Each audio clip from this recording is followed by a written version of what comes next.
दर्शकों कोई इम्तिहान यानी कि ਪ੍ਰੀਖਿਆ एक ਇਹੋ ਜਿਹਾ ਸ਼ਬਦ ਹੈ ਜਿਸ ਤੋਂ ਹਰ ਕੋਈ ਬਚਣਾ ਚਾਹੁੰਦਾ ਹੈ ਕਿਉਂਕਿ ਇਮਤਿਹਾਨ ਥੋੜੀ ਟੈਨਸ਼ਨ ਤਣਾਅ ਤੇ ਚਿੰਤਾ ਪੈਦਾ ਕਰਦੇ ਨੇ ਫਰਿਸ਼ਤੇ ਵੀ ਕਹਿੰਦੇ ਨੇ ਕਿ ਰੱਬਾ ਸਾਨੂੰ ਕਦੀ ਇਮਤਿਹਾਨ 'ਚ ਨਾ ਪਾਈ शायर कहना है कि हर इम्तिहान से पहले ये हौसला चाहिए कि इस इम्तिहान के बाद कोई और इम्तिहान नहीं पर जिंदगी च इम्तिहान साडा पीछा नहीं छड़ते एक इम्तिहान तो बाद बंदा बार बार दूसरा तीसरा कई तरह के इम्तिहान दिंदा रहिंदा है पर अज असीं गल करनी है स्कूली इम्तिहानां दी यानी स्कूली ਪ੍ਰੀਖਿਆਵਾਂ दी आजकल बस स्कूलों के इम्तिहान आने वाले ने और पेरेंट्स और बच्चे तनाव च रुझे हुए ने और उन्होंने टेंशन है फिक्र है और सारा माहौल ही इस तरह हो जाता है क्यों हुंदा है ਪ੍ਰੀਖਿਆਵਾਂ ਦੇ ਵੇਲੇ ਇਹ ਤਣਾਅ क्यों चिंता हुंदी है टेंशन च आ जाती है किवें असीं ਪ੍ਰੀਖਿਆਵਾਂ ਨੂੰ तनाव मुक्त बनाना है इस ते असीं गलबात करनी है किहड़े उपराले करिए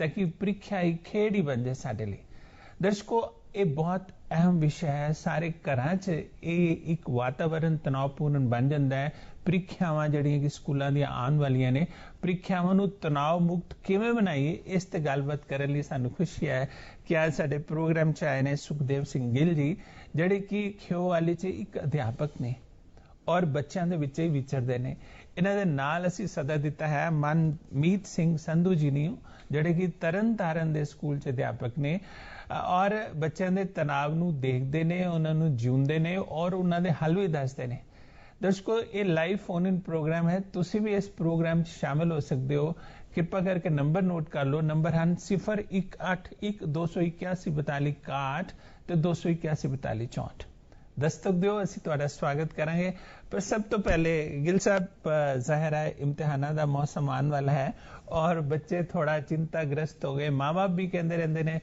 भी हुण पेपर आ गए एक बहुत बड़ा हौआ या तनाव जिहा पैदा हो जाता है इस नूं तुसीं किवें वेखदे हो अपने बच्चों दे विच देखो जी जदों एक माइंड दे उपर एक मन दे उपर एक किसी चीज दा बोझ पै जांदा है किसी चीज दी टेंशन है जिहड़ी वो पै जांदी है और वो जिहड़ी जगदम जदों पैंदी है जदों इम्तिहान नेड़े आउंदे आ जी एक पता नहीं लगता भी किस पासे नूं जाइए किन्ना पढ़िए की करिए तां आपां उदों ये गल कह सकदे आ भी बच्चा जिहड़ा वो तनाव दे विच है उसनूं इस गल दा तनाव है कि मैं आउण वाली सिचुएशन दा सामना जिहड़ा वो किस तरह करना है बच्चा ही नहीं पेरेंट्स बड़े तनाव च आ जांदे ने भी पता नहीं की बनेगा किन्ने नंबर आएंगे किहो जे सवाल आएंगे तैयारी है या नहीं है वैसे किस तरह देखदे हो संधू साहब जदों घर च एक तनाव वाला माहौल हो जाता है और सारे टेंशन च आंदे हर कोई कहंदे पेपरां तो बाद ही कुछ करांगे जिवें कि तुसीं पहला ही दस्सिया कि या खुदा मुझे इम्तिहान में मत डाल जी ਤੇ ਬੱਚੇ ਵਾਸਤੇ ਤਾਂ ਇੱਕ ਉਹਦੀ ਪਰਖਣ ਦੀ ਪ੍ਰਕਿਰਿਆ ਹੈ ਜੀ ਇੱਕ ਸਟੈਪ ਜਿਹੜਾ ਹੈਗਾ ਅੱਗੇ ਵਧਣ ਵਾਸਤੇ ਜ਼ਿੰਦਗੀ ਦਾ ਜੀ ਪਰ ਸਾਡੇ ਜਿਹੜੇ ਪੇਰੈਂਟਸ ਹੁੰਦੇ ਨੇ ਉਹ ਥੋੜਾ ਜਿਹਾ ਇਸ ਲਈ ਹਊਆ ਬਣਾ ਦਿੰਦੇ ਨੇ ਕਿ ਇੱਕ ਤਾਂ ਉਹ ਕੰਪੈਰੀਜ਼ਨ ਦੇ ਚੱਕਰ 'ਚ ਪੈ ਜਾਂਦੇ ਸੋਸਾਇਟੀ ਦੇ ਵਿੱਚ ਆ ਕੇ ਕਿ ਸਾਡਾ ਜਿਹੜਾ ਬੱਚਾ ਹੈਗਾ ਵਾ ਉਹ ਦੂਜੇ ਦੇ ਬੱਚੇ ਦੇ ਨਾਲੋਂ ਚੰਗੇ ਨੰਬਰ ਲੈ ਕੇ ਅੱਗੇ ਵਧੇ ਜਾਂ ਰਿਸ਼ਤੇਦਾਰਾਂ ਦਾ ਜੇ ਕੋਈ ਬੱਚਾ ਹੈ ਤੇ ਉਹਦੇ ਨਾਲੋਂ ਸਾਡਾ ਬੱਚਾ ਜਿਹੜਾ ਅੱਗੇ ਵਧੇ ਉਹ ਬੱਚੇ ਦੇ ਉੱਤੇ ਜਿਹੜਾ ਸਟ੍ਰੈਸ ਹੈ ਉਸ ਚੀਜ਼ ਦਾ ਬੋਝ ਪਾਉਂਦੇ ਉਹਨੂੰ ਕਹਿੰਦੇ ਕਿ ਟਾਈਮ ਦੇ ਐਕਸਟਰਾ ਸਟੱਡੀ ਟਿਊਸ਼ਨਸ ਨੇ ਉਹਨੂੰ ਹੋਰ ਵੀ ਜੋ ਵੀ ਐਫਰਟ ਉਹਨਾਂ ਕੋਲੋਂ ਲੱਗਦਾ ਏ ਉਹ ਲਾਉਂਦੇ ਉਸ ਬੱਚੇ ਨੂੰ ਅੱਗੇ ਕੱਢਣ ਵਾਸਤੇ ਜਿਸ ਚੀਜ਼ ਕਰਕੇ ਉਹ ਬੱਚਾ ਸਟ੍ਰੈਸ ਵਿੱਚ ਚਲੇ ਜਾਂਦਾ ਜੀ ਸੰਧੂ ਸਾਹਿਬ ਜਦੋਂ ਅਸੀਂ ਤੁਸੀਂ ਪੜ੍ਹੇ ਸੀ ਉਦੋਂ ਤੇ ਇੰਨਾ ਟੈਨਸ਼ਨ ਦਾ ਤਣਾਅ ਨਹੀਂ ਹੁੰਦਾ ਹੁਣ ਇਹ ਤਣਾਅ ਵੱਧਦਾ ਜਾ ਰਿਹਾ ਐਕਚੁਅਲੀ ਕੀ ਹੈ ਕਿ ਜਿਹੜੀ ਤਣਾਅ ਦੀ ਥਿਊਰੀ ਆਈ ਹੈ ਨਾ ਜਿਹੜੀ ਟੈਨਸ਼ਨ ਤੇ ਸਟ੍ਰੈਸ ਦੀ ਕੋਈ ਬਹੁਤ ਹੀ ਲੰਬੀ ਚੌੜੀ ਨਹੀਂ ਹੈਗੀ ਰੀਸੈਂਟ ਮਾਡਰਨਾਈਜੇਸ਼ਨ ਜਿਹੜੀ ਹੋਈ ਹੈ ਨਾ ਸਾਡੀ ਇਹਦੇ ਵਿੱਚ ਹੀ ਇਹ ਥਿਊਰੀ ਨੇ ਸਾਡੇ ਉੱਤੇ ਛਪਾ ਪਾ ਲਿਆ ਜੀ ਸਾਨੂੰ ਕੱਸ ਲਿਆ ਆਪਣੇ ਗ੍ਰਿਫਤ ਵਿੱਚ ਲਿਆ ਹੈ ਪਿਛਲੇ 10-15 ਸਾਲ ਦੇ ਵਿੱਚ ਹੀ ਜਿਹੜਾ ਸਟ੍ਰੈਸ ਛੋਟੇ ਬੱਚੇ ਤੋਂ ਲੈ ਕੇ ਬਜ਼ੁਰਗ ਤੱਕ ਜਿਹੜਾ ਤਣਾਅ ਦੇ ਵਿੱਚ ਚਲੇ ਗਿਆ ਵਾ ਗੱਲ ਕੁਝ ਨਹੀਂ ਹੁੰਦੀ ਛੋਟੀ ਦੀ ਚੀਜ਼ ਹੈ ਕੋਈ ਘਰ ਦੇ ਵਿੱਚ ਲਿਆ ਕੇ ਰੱਖੀ ਆ ਤਾਂ ਉਹ ਕੋਈ ਗਮਲਾ ਹੈ ਕੋਈ ਕਿਸੇ ਨੇ ਲਿਆ ਕੇ ਰੱਖ ਦਿੱਤਾ ਹੈ ਤਾਂ ਉਹਦੇ ਤੋਂ ਲੰਘਣ ਲੱਗਿਆ ਵੀ ਇਹ ਟੈਨਸ਼ਨ ਪਈ ਰਹਿੰਦੀ ਹੈ ਕਿ ਇਹ ਨਾ ਕੋਈ ਲੰਘਣ ਲੱਗਿਆ ਨੂੰ ਛੇੜ ਨਾ ਦੇਵੇ ਤੋੜ ਨਾ ਦੇਵੇ ਇਹਦੀ ਖਰਾਬੀ ਨਾ ਕਰਦੇ ਟੈਨਸ਼ਨ ਉਹਦੀ ਵੀ ਆ ਜਾਂਦੀ ਹੈ ਜੀ ਜੀ ਅਸੀਂ ਥੋੜਾ ਓਵਰ ਕੌਸ਼ੀਅਸ ਹੋ ਗਏ ਛੋਟਾ ਜਿਹਾ ਬੱਚਾ ਵੀ ਜੀ ਪੁੱਛਦਾ ਨਾ ਵੀ ਮੈਂ ਇੱਕ ਸਵਾਲ ਪੁੱਛਾਂ ਤਾਂ ਬੰਦਾ ਕਹਿੰਦਾ ਮੈਨੂੰ ਨਾ ਪੁੱਛੀ ਉਹਨੂੰ ਪੁੱਛੀ कहना मतलब असी सवालों तो चुनौतियां तो एवं बेवजह परेशान होंगे रहने ज्यादा तो ज्यादा कुछ नहीं हो सकता जे असी दिमाग च बिठा लीए पर गिल साहब वधदा जा रहा है तनाव बच्चे तुसी पढ़ाते हो स्कूलों च पढ़ाते हो खियोवाली च पढ़ाते हो खास करके 10th दे +2 दे या जरा 5वीं 8वीं दे भी पेपर हो गए बच्चों के दिमाग च हुण एक तनाव वधदा हाँ जी डॉक्टर साहब ਉਹਦੇ ਵਿੱਚ ਇਹ ਹੈ ਇੱਕ ਆਪਾਂ ਇਸ ਚੀਜ਼ ਨੂੰ ਲੈਂਦੇ ਆ ਵੀ ਜਦੋਂ ਮਤਲਬ ਆਪਣੇ ਕੋਲੇ ਇੱਕ ਪੂਰਾ ਸਾਲ ਹੈ ਇੱਕ ਪ੍ਰੀਖਿਆ ਮਤਲਬ ਇੱਕ ਸੈਸ਼ਨ ਨੂੰ ਕੰਪਲੀਟ ਕਰਨ ਵਾਸਤੇ ਜੀ। ਉਹਦੇ ਵਿੱਚ ਬੱਚੇ ਦਾ ਜਿਹੜਾ ਇੰਟਰਸਟ ਹੈ ਉਹ ਇੱਕ ਰੂਟੀਨ ਦੇ ਵਿੱਚ ਹੋਣਾ ਚਾਹੀਦਾ ਵੀ ਬੱਚੇ ਦਾ ਜਿਹੜਾ ਜੇਕਰ ਉਹ ਥੋੜਾ ਕਰੇਗਾ ਰੋਜ਼ ਕਰੇਗਾ ਤੇ ਉਹ ਥੋੜਾ ਥੋੜਾ ਕਰਦਾ ਇੱਕ ਦਿਨ ਉਸ ਚੀਜ਼ ਨੂੰ ਉਸ ਸਿਲੇਬਸ ਨੂੰ ਪੂਰਾ ਕਵਰ ਕਰ ਜਾਏਗਾ। ਬਿਲਕੁਲ ਠੀਕ। ਜਦੋਂ ਬੱਚੇ ਇਸ ਚੀਜ਼ ਵੱਲ ਇੰਟਰਸਟ ਨਹੀਂ ਵਿਖਾਉਂਦੇ ਔਰ ਜਕਦਮ ਜਦੋਂ ਐਗਜ਼ਾਮ ਆਉਂਦਾ ਹੈ ਉਦੋਂ ਫਿਰ ਉਹਨਾਂ ਦਾ ਵੇਖੋ ਜੀ ਜਿਹੜਾ ਮਤਲਬ ਇਮਤਿਹਾਨ ਦੇਣਾ ਹੀ ਇੱਕ ਚੁਣੌਤੀ ਹੈ ਆਪਣੇ ਆਪ ਦੇ ਵਿੱਚ ਔਰ ਇਮਤਿਹਾਨ ਤੋਂ ਬਗੈਰ ਕਿਸੇ ਚੁਣੌਤੀ ਤੋਂ ਬਗੈਰ ਅਸੀਂ ਅੱਗੇ ਨਹੀਂ ਵਧ ਸਕਦੇ ਜੀ। ਬਿਲਕੁਲ ਠੀਕ। ਸਾਨੂੰ ਇਮਤਿਹਾਨ ਦੇਣਾ ਪਵੇਗਾ ਫਿਰ ਹੀ ਸਾਨੂੰ ਆਪਣਾ ਪਤਾ ਲੱਗੇਗਾ ਸਾਡਾ ਪ੍ਰੀਖਿਆ ਦੇ ਵਿੱਚ ਆਪਾਂ ਗੱਲ ਕਰਦੇ ਹਾਂ ਕਿੰਨੇ % ਨੰਬਰ ਆਏ ਆ। ਜੇ ਆਪਾਂ ਹੋਰ ਕਿਸੇ ਖੇਤਰ ਵਿੱਚ ਜਾਂਦੇ ਹਾਂ ਤਾਂ ਵੀ ਇਮਤਿਹਾਨ ਦੇ ਵਿੱਚੋਂ ਗੁਜ਼ਰਨਾ ਪਵੇਗਾ ਔਰ ਉਹ ਫੇਸ ਸਾਨੂੰ ਕਰਨਾ ਹੀ ਪੈਣਾ। ਤੁਸੀਂ ਬਿਲਕੁਲ ਠੀਕ ਗੱਲ ਕਹੀ। ਇਮਤਿਹਾਨ ਇੱਕ ਟੈਨਸ਼ਨ ਦਾ ਕਾਰਨ ਵੀ ਨਹੀਂ ਹੈ। ਇਮਤਿਹਾਨ ਇੱਕ ਓਪਰਚੁਨਿਟੀ ਹੈ, ਇੱਕ ਮੌਕਾ ਹੈ ਅੱਗੇ ਜਾਣ ਵਾਸਤੇ। ਇਮਤਿਹਾਨ ਦੇਵਾਂਗੇ ਤਾਂ ਹੀ ਤੇ ਅੱਗੇ ਵਧਾਂਗੇ। ਕਹਿਣ ਦਾ ਮਤਲਬ ਇੱਕ ਟੈਸਟ ਪਾਸ ਕਰਾਂਗੇ ਤਾਂ ਹੀ ਅਗਲੇ ਕਦਮ ਤੇ ਪਹੁੰਚਾਂਗੇ। ਲੇਕਿਨ ਜਿਸ ਤਰ੍ਹਾਂ ਇਹ ਸੰਧੂ ਸਾਹਿਬ ਗਿੱਲ ਸਾਹਿਬ ਨੇ ਕਿਹਾ ਹੈ ਵੀ ਜਿਹਨੂੰ ਸਬਕ ਯਾਦ ਨਹੀਂ ਹੈ ਨਾ ਉਹਨੂੰ ਤਣਾਅ ਹੁੰਦਾ ਹੈ। ਜਿਹਨੇ ਹੋਮਵਰਕ ਕੀਤਾ ਹੈ ਸਬਕ ਯਾਦ ਕੀਤਾ ਹੋਇਆ ਉਹਨੂੰ ਤਣਾਅ ਨਹੀਂ। ਕੀ ਤੁਸੀਂ ਮੰਨਦੇ ਹੋ ਕਿ ਅੱਜ ਕੱਲ ਬੱਚੇ ਜਿਹੜੇ ਹੈ ਰੋਜ਼ ਦੇ ਰੋਜ਼ ਆਪਣਾ ਸਬਕ ਯਾਦ ਨਹੀਂ ਕਰਦੇ, ਖਾਸ ਕਰਕੇ ਜਿਹੜੇ ਸਰਕਾਰੀ ਸਕੂਲਾਂ ਦੇ ਬੱਚੇ ਹੈ ਜਾਂ ਪਿੰਡਾਂ ਦੇ ਸਕੂਲਾਂ ਦੇ ਬੱਚੇ ਹੈ, ਫਿਰ ਇੱਕਦਮ ਪੇਪਰਾਂ ਦਾ ਬੋਝ ਉਹਨਾਂ ਦੇ ਉੱਪਰ ਆ ਜਾਂਦਾ, ਐਡਾ ਵੱਡਾ ਸਾਰਾ ਪਹਾੜ ਵਰਗਾ ਸਿਲੇਬਸ। ਬਿਲਕੁਲ ਸਹੀ ਗੱਲ ਕਹੀ ਗਿੱਲ ਸਾਹਿਬ ਉਹਨਾਂ ਨੇ ਕਿ ਜਿਹੜਾ ਹੈਗਾ ਬੱਚੇ ਨੂੰ ਜਿਹੜਾ ਰੂਟੀਨ ਦੇ ਵਿੱਚ ਜਦੋਂ ਸੈਸ਼ਨ ਸਟਾਰਟ ਹੁੰਦੇ ਆ ਉਦੋਂ ਤੋਂ ਹੀ ਆਪਣੇ ਮਾਈਂਡ ਨੂੰ ਉਸ ਹਿਸਾਬ ਨਾਲ ਟਾਈਮ ਦੀ ਡਿਵੀਜ਼ਨ ਕਰਕੇ ਮੰਥਲੀ ਸਿਲੇਬਸ ਆ। ਸਾਡੇ ਐਜੂਕੇਸ਼ਨ ਡਿਪਾਰਟਮੈਂਟ ਦੇ ਵਿੱਚ ਬੜੀ ਸੋਹਣੀ ਜਿਹੜੀ ਹੈਗੀ ਆ ਮੰਥਲੀ ਡਿਵੀਜ਼ਨ ਹੋਈ ਹੈ ਸਿਲੇਬਸ ਦੀ। ਸੈਕਟਰੀ ਸ਼੍ਰੀ ਕ੍ਰਿਸ਼ਨ ਕੁਮਾਰ ਜੀ ਜਿਹੜੇ ਹੈਗੇ ਆ ਐਜੂਕੇਸ਼ਨ ਸੈਕਟਰੀ ਆ, ਉਹ ਬਹੁਤ ਐਫਰਟ ਲਾ ਰਹੇ ਆ ਐਜੂਕੇਸ਼ਨ ਨੂੰ। ਪੰਜਾਬ ਸਕੂਲ ਐਜੂਕੇਸ਼ਨ ਬੋਰਡ ਹੈ ਜਿਹੜਾ ਚੇਅਰਮੈਨ ਸਾਹਿਬ ਉਹ ਬਹੁਤ ਐਫਰਟ ਕਰ ਰਹੇ ਕਿ ਸਿਲੇਬਸ ਨੂੰ ਬੱਚੇ ਦੇ ਲੈਵਲ ਦਾ ਬਣਾਇਆ ਜਾਵੇ। ਬੱਚਾ ਉਹਨੂੰ ਪੜ੍ਹ ਕੇ ਤਰੀਕੇ ਸਲੀਕੇ ਦੇ ਨਾਲ ਮਾਰਚ ਤੱਕ ਜਾਂਦਾ ਬਿਲਕੁਲ ਆਪਣੇ ਆਪ ਨੂੰ ਸਿਲੇਬਸ ਨੂੰ ਕਵਰ ਕਰਕੇ ਲੈਵਲ ਤੇ ਲੈ ਆਵੇ ਕਿ ਆਰਾਮ ਨਾਲ ਪਾਸ ਹੋ ਜਾਵੇ। ਪਰ ਬੱਚੇ ਉਹ ਟਾਈਮ ਉਡੀਕਦੇ ਰਹਿੰਦੇ ਆ, ਕਹਿੰਦੇ ਕਿ ਉਹ ਹੈਗੀ ਸਿਆਣਾ ਜਿਸ ਤਰ੍ਹਾਂ ਕਹਾਵਤ ਕਹੀ ਆ ਕਿ ਜਦੋਂ ਤੱਕ ਤਲਵਾਰ ਉੱਪਰ ਲਟਕਦੀ ਸਿਰ ਤੇ, ਜਦੋਂ ਤੱਕ ਬਿਲਕੁਲ ਸਿਰ ਤੇ ਆ ਨਹੀਂ ਜਾਂਦੀ ਉਦੋਂ ਤੱਕ ਅਸੀਂ ਕਿਸੇ ਚੀਜ਼ ਲਈ ਤਿਆਰ ਨਹੀਂ ਹੁੰਦੇ। ਤੇ ਬੱਚੇ ਜਦੋਂ ਜਿਉਂ ਫਰਵਰੀ ਮਾਰਚ ਦੇ ਮਹੀਨੇ ਆਉਂਦੇ ਆ ਤੇ ਤਾਂ ਹੀ ਫਿਰ ਆਪਣੇ ਆਪ ਨੂੰ ਸਟ੍ਰੈਸ ਚ ਲੈ ਜਾਣਾ ਸ਼ੁਰੂ ਕਰਦੇ, ਰਿਕਵਰੀ ਨਹੀਂ ਹੁੰਦੀ ਉਹਨਾਂ ਕੋਲੋਂ। ਡਾਕਟਰ ਸਾਹਿਬ ਇਹ ਹੈ ਵੀ ਜਿਹੜਾ ਵੀ ਸਿਲੇਬਸ ਦੇ ਵਿੱਚ ਇਹ ਚੀਜ਼ ਮੈਂਸ਼ਨ ਕੀਤੀ ਹੋਈ ਹੈ ਚਾਹੇ ਉਹ ਕੋਈ ਵੀ ਸਬਜੈਕਟ ਹੈ ਉਹਦਾ ਮੀਨਿੰਗ ਹੈ ਜੀ ਔਰ ਉਹ ਸਾਡੀ ਜ਼ਿੰਦਗੀ ਨਾਲ ਰਿਲੇਟਡ ਹੈ ਔਰ ਉਹਦੇ ਵਿੱਚ ਇੰਟਰਸਟ ਜੇ ਅਸੀਂ ਬਣਾਵਾਂਗੇ, ਟੀਚਰ ਬਣਾਏਗਾ ਤੇ ਅਧਿਆਪਕ ਬਣਾਏਗਾ, ਬੱਚਾ ਬਣਾਏਗਾ, ਉਹਦੇ ਵਿੱਚ ਉਹ ਸਾਨੂੰ ਜ਼ਿੰਦਗੀ ਜਿਉਣਾ ਸਿਖਾਉਂਦਾ ਹੈ ਵੀ ਅਸੀਂ ਜ਼ਿੰਦਗੀ ਜਿਉਣਾ ਕਿੱਦਾਂ। ਇੱਕ ਓਪਰਚੁਨਿਟੀ ਤਾਂ ਇੱਕ ਮੌਕਾ ਤਾਂ ਸਾਨੂੰ ਅੱਗੇ ਵਧਣ ਵਾਸਤੇ ਮਿਲਣਾ ਹੀ ਹੈ। ਪ੍ਰੀਖਿਆ ਦੇ ਵਿੱਚ ਅਸੀਂ ਪਾਸ ਤਾਂ ਹੋਣਾ ਹੀ ਆ, ਇੱਕ ਨਾਲ ਦੀ ਨਾਲ ਸਾਨੂੰ ਜ਼ਿੰਦਗੀ ਜਿਉਣ ਦਾ ਢੰਗ ਵੀ ਪਤਾ ਲੱਗਦਾ ਹੈ। ਖੇਡ ਚ ਜੇ ਸਿਲੇਬਸ ਮੁੱਕੇ ਫਿਰ ਤੇ ਠੀਕ ਹੈ, ਜਿਸ ਤਰ੍ਹਾਂ ਸੰਧੂ ਸਾਹਿਬ ਨੇ ਕਿਹਾ ਵੀ ਸਿਲੇਬਸ ਬੜਾ ਠੀਕ ਬਣਾਇਆ ਗਿਆ। ਪਰ ਕਈ ਵਾਰ ਇਹ ਮਹਿਸੂਸ ਕੀਤਾ ਹੈ ਨਾ ਜਿੱਦਾਂ ਦੂਸਰੀ ਤੁਸੀਂ PSCB ਦੀ ਗੱਲ, CBSE ICSE ਦਾ ਸਿਲੇਬਸ ਵੀ ਬਹੁਤ ਜ਼ਿਆਦਾ ਹੁੰਦਾ ਹੈ, ਪਹਾੜ ਵਰਗਾ ਸਿਲੇਬਸ, ਬੱਚੇ ਵੈਸੇ ਤਣਾਅ ਚ। ਹਾਂਜੀ ਸਰ, ਉਹਦਾ ਵੀ ਸਿਲੇਬਸ ਦੇ ਉੱਪਰ ਉਹਦਾ ਜਿਹੜਾ ਹੈਗਾ ਰੂਟੀਨ ਵਰਕ ਜਿਹੜਾ ਚੱਲਦਾ ਰਹਿੰਦਾ ਸਕੂਲ ਦੇ ਵਿੱਚ। ਜਿਸ ਤਰ੍ਹਾਂ ਕਿ ਜਿਹੜੇ ਕਨਵੈਂਟ ਸਕੂਲ ਹੁੰਦੇ ਨੇ ਉਹਨਾਂ ਨੇ ਪਹਿਲੇ ਮਹੀਨੇ ਤੋਂ ਹੀ ਉਹਦੀ ਡਿਵੀਜ਼ਨ ਕੀਤੀ ਹੁੰਦੀ ਹੈ ਕਿ ਬੱਚਿਆਂ ਨੂੰ ਕਿਸ ਤਰ੍ਹਾਂ ਪੜਾਉਣਾ ਹੈ। ਪਰ ਉਹਨਾਂ ਦਾ ਸਿਲੇਬਸ ਥੋੜਾ ਵਾਸਟ ਹੁੰਦਾ ਹੈ, ਜਿਵੇਂ ICS ਬੋਰਡ ਹੈਗਾ ਜਾਂ CBSE ਬੋਰਡ ਹੈਗਾ, ਇਹਨਾਂ ਦੇ ਸਿਲੇਬਸ ਵਾਸਟ ਹੈ ਥੋੜੇ ਜਿਹੇ। ਬੱਚੇ ਨੂੰ ਉਹ ਜ਼ਿਆਦਾ ਕਰਵਾਉਣ ਦੇ ਚੱਕਰ ਦੇ ਵਿੱਚ ਜ਼ਿਆਦਾ ਸਟ੍ਰੈਸ ਦੇ ਵਿੱਚ ਲੈ ਜਾਂਦੇ ਆ। ਸਿਲੇਬਸ ਵਾਸਟ ਹੈ, ਬੈਗ ਬਹੁਤ ਭਾਰੀ ਹੈ, ਚੁਣੌਤੀਆਂ ਬਹੁਤ ਹੈ। ਫਿਰ ਤੁਲਨਾਤਮਕ ਵੀ ਅਧਿਐਨ ਕਰਦੇ ਨੇ ਪੇਰੈਂਟਸ ਵੀ ਫਲਾਣੇ ਬੱਚੇ ਦੇ ਇੰਨੇ ਨੰਬਰ ਆਏ, ਤੇਰੇ ਘੱਟ ਆਏ। ਇਹਨਾਂ ਸਾਰੀਆਂ ਗੱਲਾਂ ਤੇ ਅਸੀਂ ਗੱਲਬਾਤ ਕਰਾਂਗੇ, ਪਰ ਦਰਸ਼ਕ ਦਸਤਕ ਦੇ ਰਹੇ ਨੇ, ਅਸੀਂ ਸਵਾਗਤ ਕਰ ਰਹੇ ਉਹਨਾਂ ਦਾ। ਹੈਲੋ ਹਾਂਜੀ, ਸਤਿ ਸ੍ਰੀ ਅਕਾਲ ਜੀ। ਸਤਿ ਸ੍ਰੀ ਅਕਾਲ। ਗੁਲਾਮ ਮੋੜ ਬੋਲ ਰਿਹਾ ਜੀ ਬਠਿੰਡੇ ਤੋਂ ਜੀ। ਜੇ ਨਾ ਆਪਾਂ ਗੱਲ ਕਰੀਏ ਨਾ ਜੀ, ਮੇਰੇ ਪਹਿਲਾਂ ਤਾਂ 2 ਸੁਝਾਅ ਹੈ ਜੀ ਤੇ ਫਿਰ 2 ਸਵਾਲ ਵੀ ਹੈ ਜੀ। ਜੇ ਤਣਾਅ ਦੀਆਂ ਆਪਾਂ ਸਥਿਤੀਆਂ ਦੀ ਗੱਲ ਕਰੀਏ ਨਾ ਜੀ, ਜਿਵੇਂ ਕਿਸੇ ਸਕੂਲ ਦੇ ਵਿੱਚ ਕਿਸੇ ਬੱਚੇ ਨੂੰ ਜਿਹੜੇ ਟੀਚਰ ਆ ਕਈ ਵਾਰੀ ਅਪਸ਼ਬਦ ਬੋਲ ਦਿੰਦੇ ਆ ਜਾਂ ਮਾਪੇ ਅਪਸ਼ਬਦ ਬੋਲ ਦਿੰਦੇ ਆ, ਉਹਦੇ ਨਾਲ ਵੀ ਬੱਚਾ ਤਣਾਅ ਚ ਆ ਜਾਂਦਾ ਹੈ। ਤੇ ਕਿਸੇ ਬੱਚੇ ਨੂੰ ਮੁਕਾਬਲੇ ਨਾਲ ਵੀ ਆ ਜਾਂਦਾ ਵੀ ਮੇਰਾ ਉਸ ਬੱਚੇ ਨਾਲ ਮੁਕਾਬਲਾ, ਮੈਂ ਨੰਬਰ ਜ਼ਿਆਦਾ ਲਵਾਂ। ਤੇ ਕਈ ਬੱਚੇ ਗਰੀਬ ਹੁੰਦੇ ਆ ਜੀ, ਪੜ੍ਹਾਈ ਦੇ ਵਿੱਚ ਉਹ ਖਰਚਾ ਨਹੀਂ ਨਾ ਕਰ ਸਕਦੇ, ਉਹਨਾਂ ਨੂੰ ਵੀ ਤਣਾਅ ਹੋ ਜਾਂਦਾ ਤੇ ਕਿਸੇ ਨੂੰ ਪ੍ਰੀਖਿਆ ਦੇ ਵਿੱਚ ਅਸਫਲਤਾ ਨਹੀਂ ਮਿਲਦੀ। ਤੇ ਮੇਰਾ ਸਵਾਲ ਇਹ ਹੈ ਜੀ ਮਾਪੇ ਜਿਹੜੇ ਬੱਚੇ ਦੇ ਉਹ ਕੀ ਯੋਗਦਾਨ ਪਾ ਸਕਦੇ ਆ ਉਹ ਤਣਾਅ ਨੂੰ ਘੱਟ ਕਰਨ ਵਾਸਤੇ। ਤੇ ਦੂਸਰਾ ਸਵਾਲ ਹੈ ਜੇ ਆਪਾਂ ਉਸ ਟਾਈਮ ਨੂੰ ਤਣਾਅ ਨੂੰ ਜਿਹੜਾ ਪੜ੍ਹਾਈ ਦੇ ਟਾਈਮ 'ਚ ਬਦਲਣਾ ਕਿਵੇਂ ਬਦਲਿਆ ਜਾ ਸਕਦਾ ਜੀ? ਗੁਲਾਬ ਜੀ ਨੇ ਬਹੁਤ ਸਾਰੇ ਸਵਾਲ ਪਾ ਦਿੱਤੇ ਸਾਨੂੰ, ਇਸ ਕਰਕੇ ਅਸੀਂ ਵੀ ਥੋੜਾ ਤਣਾਅ 'ਚ ਆ ਗਏ। ਦਰਅਸਲ ਉਹਨਾਂ ਦੀ ਗੱਲਾਂ ਬਹੁਤ ਸਾਰੀਆਂ ਠੀਕ ਹੈ, ਨਾਲ ਉਹਨਾਂ ਨੇ ਸਵਾਲ ਵੀ ਕੀਤੇ। ਕਈ ਵਾਰੀ ਬੱਚਿਆਂ ਨੂੰ ਅਸੀਂ ਕਹਿ ਦਿੰਦੇ ਜਾ ਤੇਰਾ ਕੁਝ ਨਹੀਂ ਹੋ ਸਕਦਾ। ਹਾਂਜੀ, ਉਹ ਡਾਕਟਰ ਸਾਹਿਬ ਬਹੁਤ ਅੱਛਾ ਉਹਨਾਂ ਨੇ ਗੱਲ ਕੀਤੀ ਹੈ ਕਿ ਇੱਕ ਬੱਚਾ ਹੈ ਜੋ ਇੱਕ ਕੋਰੀ ਸਲੇਟ ਦੀ ਤਰ੍ਹਾਂ ਹੈ। ਬੱਚੇ ਦਾ ਤੇ ਇੱਕ ਅਧਿਆਪਕ ਦਾ ਮਿੱਤਰਤਾਪੂਰਨ ਵਾਲਾ ਜਿਹੜਾ ਹੈਗਾ ਉਹ ਰਿਸ਼ਤਾ ਹੋਣਾ ਚਾਹੀਦਾ ਹੈ। ਉਹ ਬੱਚਾ, ਕਿਉਂਕਿ ਟੀਚਰ ਦੀ ਇੱਕ ਘੂਰ ਹੀ ਇੰਨੀ ਹੁੰਦੀ ਹੈ ਕਿ ਉਹ ਯਕਦਮ ਇੱਕ ਬੋਝ ਬਣਾ ਲੈਂਦਾ ਉਸ ਚੀਜ਼ ਨੂੰ ਵੀ ਜੇ ਮਾੜੀ ਜੀ ਵੀ ਝਿੜਕ ਮਾਰਦੇ ਜੀ।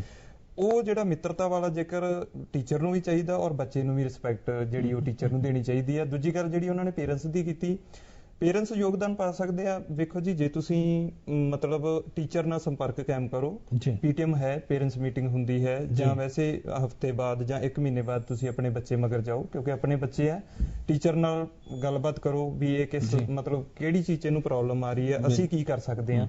ਔਰ ਮਤਲਬ ਜਾਂ ਕੋਈ ਔਖਾ ਸਬਜੈਕਟ ਲੱਗਦਾ ਹੈ, ਉਹਦੇ ਨਾਲ ਕੋਈ ਗੱਲਬਾਤ ਕਰਕੇ ਉਹਨੂੰ ਕਿਸ ਤਰ੍ਹਾਂ ਉਸ ਪ੍ਰੋਬਲਮ ਨੂੰ ਸੁਲਝਾਇਆ ਜਾ ਸਕਦਾ, ਬੱਚੇ ਤੋਂ ਬੋਝ ਲਾਇਆ ਜਾ ਸਕਦਾ। ਪੇਰੈਂਟਸ ਬਹੁਤ ਯੋਗਦਾਨ ਪਾ ਸਕਦੇ ਆ। ਜਦੋਂ ਅਸੀਂ ਬੱਚੇ ਦੇ ਪਿੱਛੇ ਜਾਂਦੇ ਹੀ ਨਹੀਂ, ਉਦੋਂ ਥੋੜਾ ਜਿਹਾ ਔਖਾ ਹੋ ਜਾਂਦਾ। ਡਾਕਟਰ ਸਾਹਿਬ, ਗੁਲਾਬ ਜੀ ਨੇ ਸੰਧੂ ਸਾਹਿਬ ਇਹ ਵੀ ਗੱਲ ਕੀਤੀ, ਅਸੀਂ ਤੁਲਨਾ ਕਰਨ ਲੱਗ ਜਾਂਦੇ ਆ ਆਪਣੇ ਬੱਚੇ ਦੀ ਦੂਜੇ ਬੱਚਿਆਂ ਨਾਲ। ਅਸੀਂ ਚਾਹੁੰਦੇ ਆ ਵੀ ਸਾਡਾ ਬੱਚਾ ਵੀ ਉੱਥੇ ਪਹੁੰਚ ਜਿੱਥੇ ਕੋਈ ਦੂਜਾ ਬੱਚਾ ਪਹੁੰਚ ਗਿਆ, ਜਦਕਿ ਰੱਬ ਨੇ ਹਰ ਕਿਸੇ ਨੂੰ ਆਪਣੇ ਆਪਣੇ ਹਿਸਾਬ ਨਾਲ ਹੁਨਰ ਦਿੱਤਾ ਹੈ। ਸਰ, ਮੈਂ ਪਹਿਲਾਂ ਹੀ ਇਹ ਗੱਲ ਸਟਾਰਟਿੰਗ 'ਚ ਹੀ ਕਰ ਦਿੱਤੀ ਸੀ ਕਿ ਜਿਹੜਾ ਕੰਪੈਰੀਜ਼ਨ ਕਰਨਾ ਨਾ ਬੱਚਿਆਂ ਦਾ, ਉਹ ਸਭ ਤੋਂ ਵੱਡਾ ਨੁਕਸਾਨਦੇਹ ਹੈ। ਗੁਲਾਬ ਜੀ ਹੁਣਾਂ ਨੇ ਸ਼ਾਇਦ ਇਹ ਗੱਲ ਆਪਣੀ ਸੁਣੀ ਨਹੀਂ ਸੀਗੀ। ਮੈਂ ਪਹਿਲਾਂ ਹੀ ਕਹਿ ਗਿਆ ਕਿ ਕੰਪੈਰੀਜ਼ਨ, ਇੱਕ ਮਾਪੇ ਨੂੰ ਵੀ ਕੰਪੈਰੀਜ਼ਨ ਨਹੀਂ ਕਰਨਾ ਚਾਹੀਦਾ ਆਪਣੇ ਬੱਚੇ ਦਾ ਦੂਜੇ ਨਾਲ, ਕਿਉਂਕਿ ਹਰ ਬੱਚੇ ਦੀ ਐਬਿਲਿਟੀ ਅਲੱਗ-ਅਲੱਗ ਹੈ।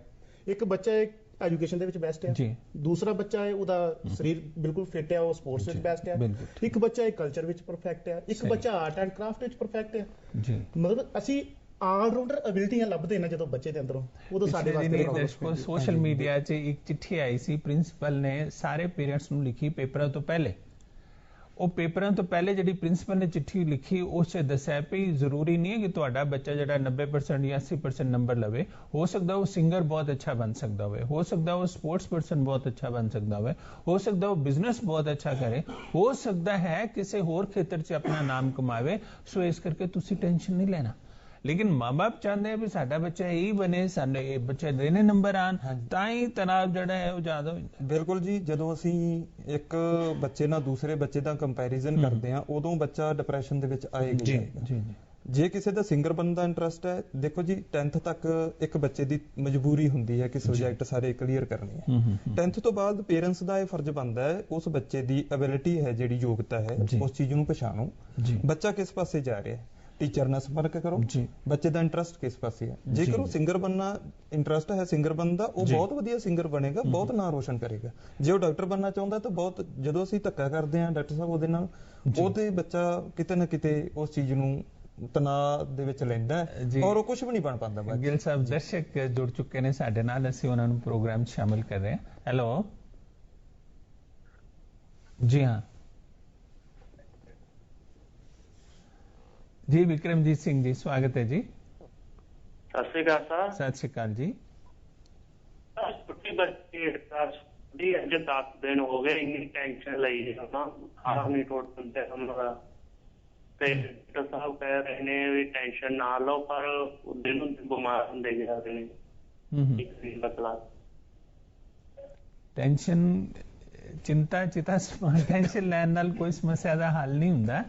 ਦਰਅਸਲ ਸਮੱਸਿਆ ਦਾ ਹੱਲ ਆਪਣੇ ਕਰਮ ਨਾਲ ਹੁੰਦਾ, ਅਸੀਂ ਬਸ ਆਪਣਾ ਕਰਮ ਕਰਨਾ। ਕਿਉਂ ਸੰਧੂ ਸਾਹਿਬ? ਹਾਂਜੀ, ਜਿਵੇਂ ਇਹ ਗੱਲ ਇਹਨਾਂ ਨੇ ਕਹੀ ਹੈ ਨਾ, ਇਹ ਗੱਲ ਦੇ ਵਿੱਚ ਸਭ ਤੋਂ ਪਹਿਲਾਂ ਤਾਂ ਫੈਕਟਰ ਇਹ ਹੈ ਕਿ ਮਾਪਿਆਂ ਨੂੰ ਆਪਣੇ ਬੱਚਿਆਂ ਦਾ ਖਿਆਲ ਰੱਖਣਾ ਬਹੁਤ ਜ਼ਰੂਰੀ ਹੈ। ਇੱਕ ਯੋਗ ਵਧੀਆ এনवायरमेंट ਘਰ ਦੇ ਵਿੱਚ ਪੜ੍ਹਨ ਵਾਸਤੇ ਉਹਨਾਂ ਨੂੰ ਦੇਣ, ਕਿਉਂਕਿ ਇੱਕ ਬੱਚਾ 6 ਘੰਟੇ ਜਿਹੜਾ ਹੈਗਾ ਆਪਣੇ ਸਕੂਲ ਦੇ ਵਿੱਚ ਬਤੀਤ ਕਰਦਾ ਹੈ ਆਪਣੇ ਅਧਿਆਪਕਾਂ ਕੋਲ। ਅਧਿਆਪਕ ਦਾ ਰੋਲ ਬਹੁਤ ਇੰਪੋਰਟੈਂਟ ਹੈ, ਇਹ ਤਾਂ ਇਹਦੇ 'ਚ ਕੋਈ ਸ਼ੱਕ ਨਹੀਂ ਹੈਗਾ, ਪਰ ਮਾਪਿਆਂ ਦਾ ਰੋਲ ਉਸ ਤੋਂ ਜ਼ਿਆਦਾ ਇੰਪੋਰਟੈਂਟ ਹੈਗਾ ਵਾ, ਕਿਉਂਕਿ ਜਿਹੜਾ ਘਰ ਦਾ এনवायरमेंट ਦੇਣਾ ਹੈ ਉਹ ਇੱਕ ਮਾਪਿਆਂ ਨੇ ਦੇਣਾ ਹੈ। ਬਾਕੀ ਦੂਸਰੀ ਗੱਲ ਡਾਕਟਰ ਸਾਹਿਬ, ਜਦੋਂ ਸਾਡਾ ਸਰੀਰਕ ਪੱਖ ਸਿਹਤਮੰਦ ਹੈ, ਓਬਵੀਅਸਲੀ ਗੱਲ ਹੈ, ਅਸੀਂ ਜਿਹੜਾ ਮੈਂਟਲ ਲੈਵਲ ਹੈ ਸਾਡਾ ਓਬਵੀਅਸਲੀ ਜਿਹੜਾ ਹੈਗਾ ਉਹ ਪਰਫੈਕਟ ਹੋਏਗਾ।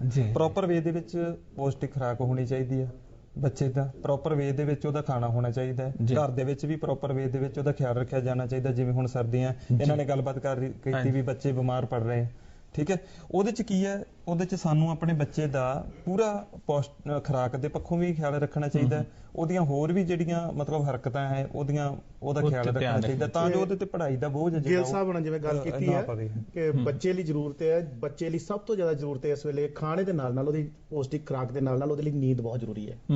ਜਦੋਂ ਅਸੀਂ ਬੱਚੇ ਨੂੰ ਆਪ ਅਲਾਰਮ ਲਾ ਕੇ ਉਠਾ ਦਿਆਂਗੇ ਅਰਲੀ ਮਾਰਨਿੰਗ ਜਾਂ ਦੇਰ ਨਾਈਟ ਤੱਕ ਉਹ ਪੜ੍ਹਦਾ ਰਹੇਗਾ, ਤਾਂ ਆਟੋਮੈਟਿਕਲੀ ਜਿਹੜਾ ਹੈਗਾ ਉਹਦੀ ਸਿਹਤ ਤੇ ਤਾਂ ਇਫੈਕਟ ਪਵੇਗਾ ਇਸ ਚੀਜ਼ ਦਾ। ਬੱਚੇ ਲਈ ਸ਼ਡਿਊਲ ਇਸ ਤਰ੍ਹਾਂ ਦਾ ਮਾਪੇ ਵੱਡੇ ਬੱਚੇ ਜਿਹੜੇ 10ਵੀਂ 12ਵੀਂ ਵਾਲੇ ਹੋਣਗੇ ਉਹਨਾਂ ਨੂੰ ਤੇ ਉਹ ਤਾਂ ਬਿਲਕੁਲ ਕੌਨਸ਼ੀਅਸ ਹੋ ਜਾਂਦੇ ਆ, ਮੈਚੁਰ ਹੋ ਜਾਂਦੇ। ਜਿਹੜੇ 5ਵੀਂ ਵਾਲੇ 8ਵੀਂ ਵਾਲੇ ਛੋਟੇ ਬੱਚੇ ਜਿਹੜੇ ਕਨਵੈਂਟ ਸਕੂਲਾਂ ਵਿੱਚ ਪੜ੍ਹਦੇ, ਉਹਨਾਂ ਦਾ ਜਿਹੜੀ ਸ਼ਡਿਊਲ ਸੈੱਟ ਕਰਨਾ ਉਹ ਇੱਕ ਪੇਰੈਂਟਸ ਦਾ ਕੰਮ ਹੈ, ਮਦਰ ਦਾ ਤੇ ਫਾਦਰ ਦਾ।